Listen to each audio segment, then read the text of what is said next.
You ready to make some enlarged photograms? Here we go. So you're going to take your negative, your giant glass plate, and place it into the enlarger. Try to get whatever area you're interested in centered under the light. You'll be able to, if you're working alone, you can see this by turning on the light. Otherwise, just do your best to estimate. And then close that up. We're going to need what's called a focusing sheet. So we're going to open the easel up. And I have focusing sheets hanging on the wall over there, but really just any piece of RC paper would do, an old print, something like that. So I've placed that in my easel.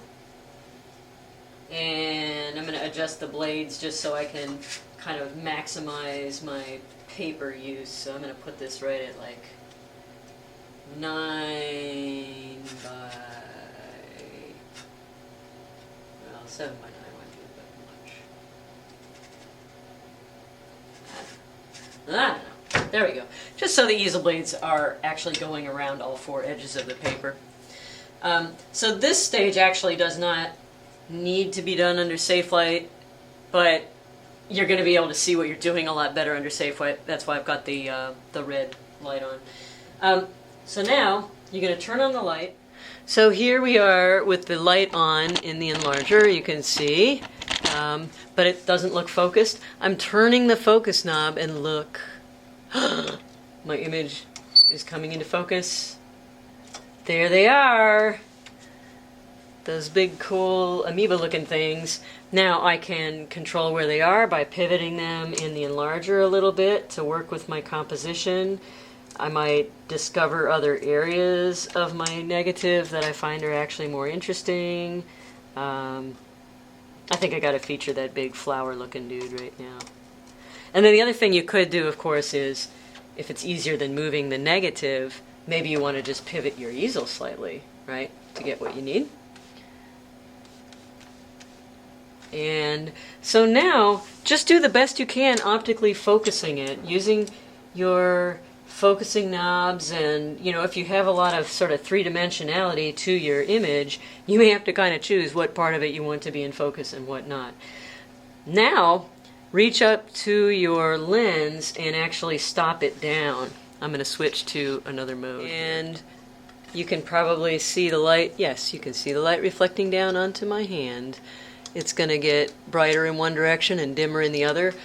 For starters, I would select an aperture somewhere in the middle of the range to get started in making your enlarged photogram. And the first step in any printing thing is to make a series of strips out of your full-size sheet of photo paper so that you'll have those for making test exposures. So we're going to bring these back over to the box, and we'll just keep one of them out to work with, put the rest back in the box. I would actually put them into the bag inside the box just to be on the safe side, but for the sake of you not seeing me fumble forever, I thought I would spare you that detail. So now what we want to do is create a test to figure out what kind of exposure time works best. And so I want to take this and maybe kind of lay it diagonally across the surface of what I'm working with here. So my image is going to fall right in that area. And I've got kind of a big light area of my image over here and then darker over here. So I figured if I lay that strip diagonally, that's going to work really well. I have my timer set for 5 seconds. And I kind of decided on a 3.5 filter, as I kind of want a little more than average contrast. This is going to be just a guess at first, but that's what I'm putting in for what it's worth. Now, I'm going to cover all except for one long narrow strip, and I'm going to zoom you in a little bit more so you can see that. This is how you know it's not a Scorsese film, because it's really clumsy. Okay. So we're going to cover all except for a little narrow strip, maybe the width of a crayon or something. Push the button, and so our image is shining down, but it's only getting that long strip for 5 seconds. Timer just went off. I'm going to move this over carefully without jarring the strip of paper, and I'm going to click that timer again. Now if you think about it, the place that I originally exposed is getting another round of exposure, while the place I just revealed is just getting 5 seconds. I'm going to repeat this process a third time. So now we're up to 3 clicks of exposure here, 2 clicks here, and 1 click here. Repeat it again. Now we're up to 4 clicks total exposure on the end. And so we're creating kind of a step test. The last one I can take it out altogether.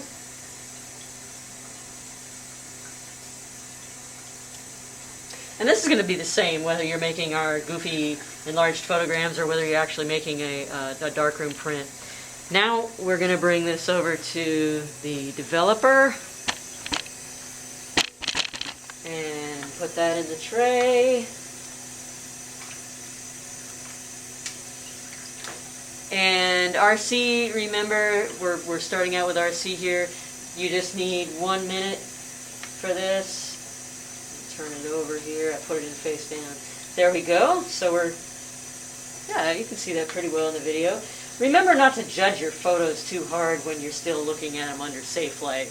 You know, it's pretty dark in here. So, I mean, unless it's totally solid black or totally white, I would go through the rest of the process and wait until I can look at it out in the light to judge it. After 1 full minute at least with RC, we're going to let this drain until it's not dripping super steadily anyway. Bring it over to the stop bath and drop it in so we're not contaminating the developer tongs. And then we'll switch to using the stop bath tongs. And we'll agitate a little bit in this tray too. What we're doing when we're agitating is just lightly rocking the tray so that the chemicals slosh over the image and therefore the fresh chemicals are in contact with the image. I've got my hands a little bit wet, and so I want to make a point of saying to you, like, I don't want to dry them off on my towel or my hands. They probably have chemicals on them, you know, because they were touching the sink. So what I would do is just come all the way down to the holding bath, dunk them. Now I know that's just water, and I can grab the towel that I should have had on my waist all the time and dry my hands off. So you want to kind of manage your handling of the chemicals. I'm going to bring you along here as I move to future chemicals. So we've got the 2 fixers now. I'm going to let my print drip dry. I realize I moved it too far. But now you can see it again. Drop it into the fix, put the tongs back in there, and now we're in a situation where we can turn the light on and look at it after it's been in fix A for a minute with RC. That's plenty of time. And so what I usually do to speed up my process, especially with test strips, is like after it's been in the fixer for a minute, sometimes when I'm impatient, I'm not going to lie, it's more like 30 seconds, I will bring this image over. Oh, you're not supposed to see that yet. Spoiler alert. I'll just bring it over and I'll dunk it in the holding bath, pop it in a tray, and then we'll turn the lights on and have a look at it. Or, you know, if someone else is working, obviously you don't want to flick the lights on them. You're going to just take it outside to the main lab area. We're just going to open up the lights here. And so you can see what's happened is from the least area exposure to the darkest, I have this nice little step set. So 1 click, 2 clicks, 3 clicks, 4 clicks, 5 clicks. So I'm going to look at that and decide which one looks like what I want to do. And then I'm going to get a whole sheet and I'm going to expose that for that number of clicks. I'm not going to reset the timer and get all mathy on this and say, well, you know, okay, so 5 clicks times 5 seconds, 5 times 5 is 25, I'll reset it to 25. It will actually be a better habit for you as a darkroom printer to replicate the actual clicking and turning on and off of the enlarger because of the nature of our enlargers. They are what we call condenser heads, and so an incandescent light bulb is coming on to its maximum brightness and then shutting off. Coming on to its maximum brightness and shutting off. And so it takes a little while to brighten up before it shuts off again, right? So there would be actually technically a lot more exposure if you just turned it on and let it burn for 25 seconds and then let it shut off. So we always try to, for accuracy, replicate as best we can exactly what we performed in the test so that we can get consistent results. Now that I have my test strip, I know exactly what I need to do with exposure. So I'm going to get a full sheet of paper this time and hustle this little guy over to my enlarger station.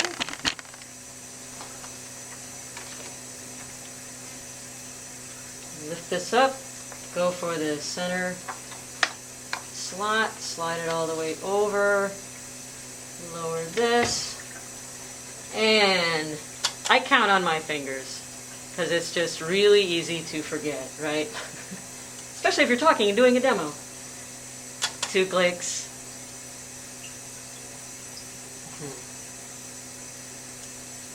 3 clicks.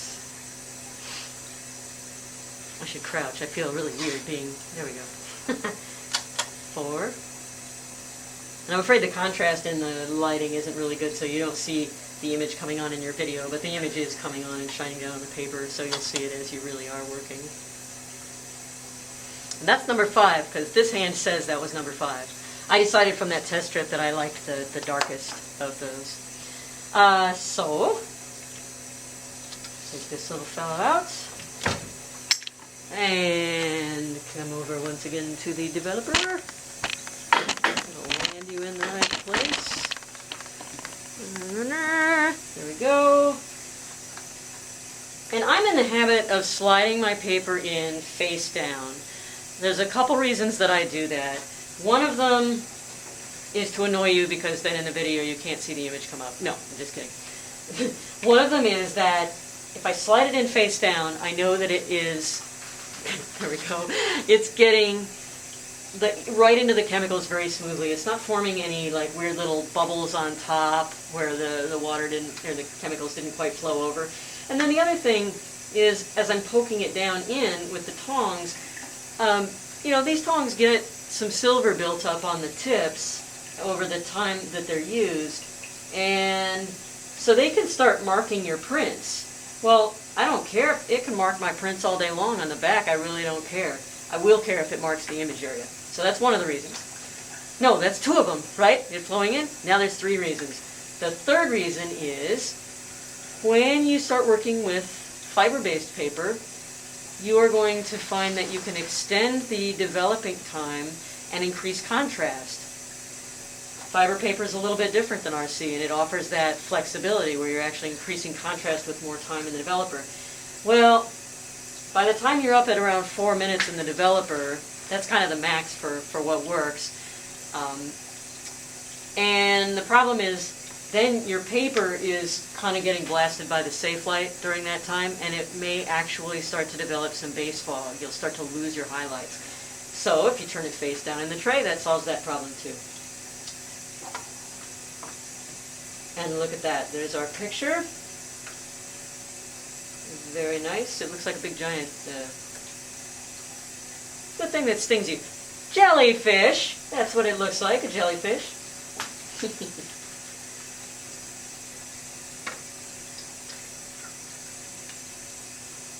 So for those of you that didn't use the 4-bladed easels before, you can probably see a nice difference in this print. Look how nice and finished it looks right from the start.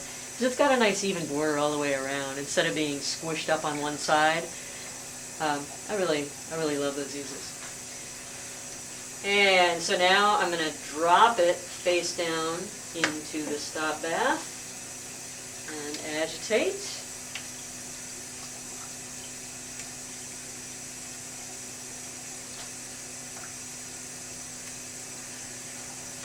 Since stop bath is essentially prolonging the life of our fixer by neutralizing that acidic, or that basic developer, stop bath is one where for test strips you could afford to go a little less time simply because the test strip is a smaller surface area and there's less to neutralize. So if you ever see me kind of slack on the stop bath during the test strip phase, but be really rigid with it in the developer, that's why. However, for a full-size print, please do stick with the full 1 minute stop so that our fixer lasts longer, doesn't become neutralized by the developer. And of course, you need to wait a little longer for all the drips to come off when you're working with the bigger print too, because there's just more sheeting off of it. Drop this guy in the fixer.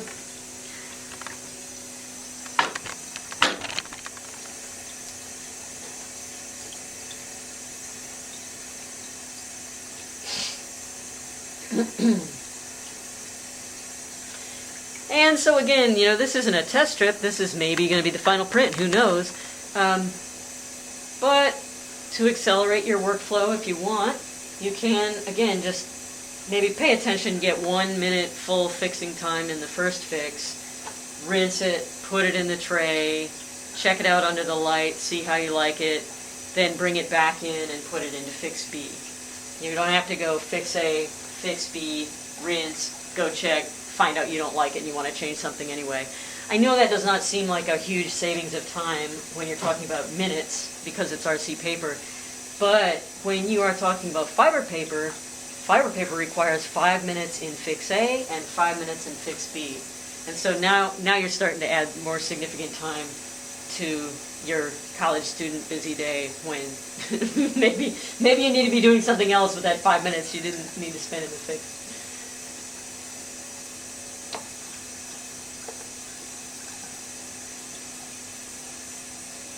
When you move these across, like to the holding bath, try to go either over the trays or better still through the back.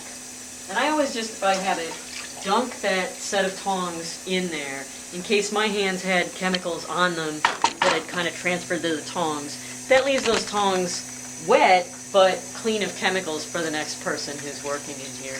I'm going to pick this up a little bit so you're no longer getting the disembodied head. Well, no, you are. Alright. So now we will put this guy into a tray and we will take it out to look at it outside. So here we go. Here I grabbed the test strip too while I came out just so you could make a comparison there.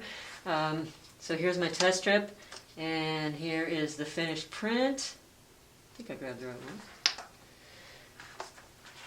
And so we can evaluate this out here in the nice bright light. A good nice etiquette thing, if you see, we are off to the side of the door so that other people can come and go. That's a rule even when it's not COVID land, but especially now that it's COVID land. Don't make people have to bump right into you to leave the darkroom. So that's it. I think now you're just going to be assessing this, deciding if it's what you like. Maybe you want to go a little bit less time and see if you can pick up more detail down in here.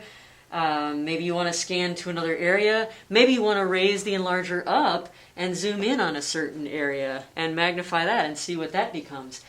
If you do zoom in on another area, you would need to adjust your time a little bit because when you raise the enlarger, the light is spread out, and the inverse square law means that as the distance doubles, the volume of light drops off fourfold. So it will be significantly less light coming down and hitting the easel when you raise it up. So you do need to test again. But you can wing it too. You can get, honestly, you'll start to get a feel for it. So now to finish our print, we would go back into the darkroom and return it to the holding bath until we're done with our whole printing session. And then we would proceed to, of course, moving all our prints over to the print washer. Here's a reminder on using the print washer. To fill it, you're going to turn it on over here and raise this hose. Just prop it up here. I've got instructions on it and everything now. And now you see as the top is filled and it's flowing over, now we want to lower that drain hose into the sink so that now we've got water coming in through the top and exiting down, taking all that heavy fixer with it and departing this world from the hose. Now, this is flowing a lot faster than it needs to. You can see a lot of the water is kind of jetting up right here, in fact, and going over the overflow edge. So I can turn this flow down just enough so that it stays full, but the dominant amount of water is going to be going out through the drain hose and not over the top. It's a little more economical and honestly a little more effective way to wash. So you have the times and all the instructions printed up here for your convenience. They're even kind of bold in case the lights are out. But RC, you can see that's there's the instructions. Wash for 10 minutes. Conveniently located right here. We have a timer, and you can even turn on Mr. Evil Buzzer and then go about your business cleaning up, and Mr. Buzzer will tell you when it's time to remove your prints and shut off the washer. Alright, I'm up here with my photos that I've washed in the back darkroom, and to squeegee them off and put them up to dry, the first thing I like to do is, actually, if I've got a lot of them, I will grab my screen and take it completely off. And look, you can set it up so that it's balanced between two of the stools, and that kind of makes a nice, quick trip as opposed to squeegeeing and then walking all the way over there and trying to fish it in there. So another thing I tend to do is grab this hose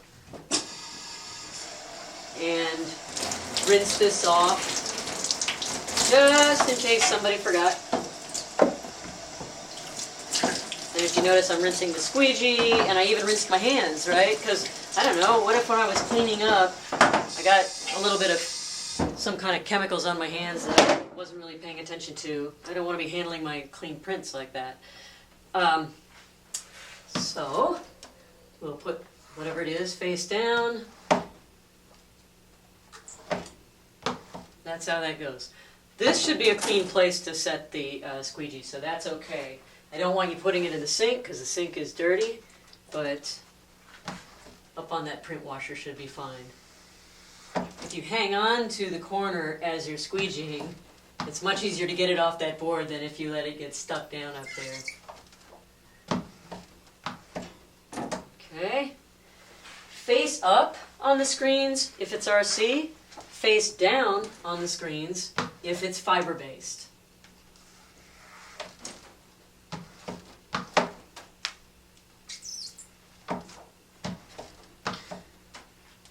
This goes back, this goes here, this goes back on the rack.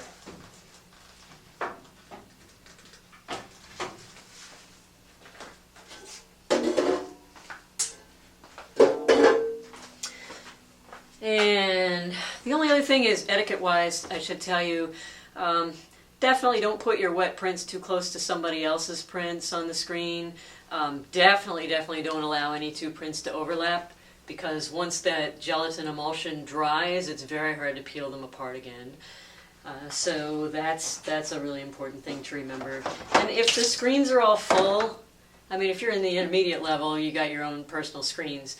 But if you're in beginning and all of the beginning screens are full, it's okay to take a look ahead of time. If you have a lot of stuff to dry, and if there are prints on there that are absolutely totally dry, you're 100% sure they're taking up the space, they've been there for about 100 years, you get my point, then it is fine to take them off with dry hands and put them over onto these wooden shelves over here. And in fact, we've got a good number of prints in that category from our recent pinhole photo project. So sometimes I do this too. If I notice that there's a lot of prints on the screens that haven't been claimed, I'll just set them over here. And so if you come in looking for your photos and you can't find them, don't freak out. Look on those screens, because that is probably where they are. Okay. So that's usually the place I put the new ones. And then the ones from like last year that are sick, those end up going over there, and eventually they may get thrown away, but you have a pretty good window there.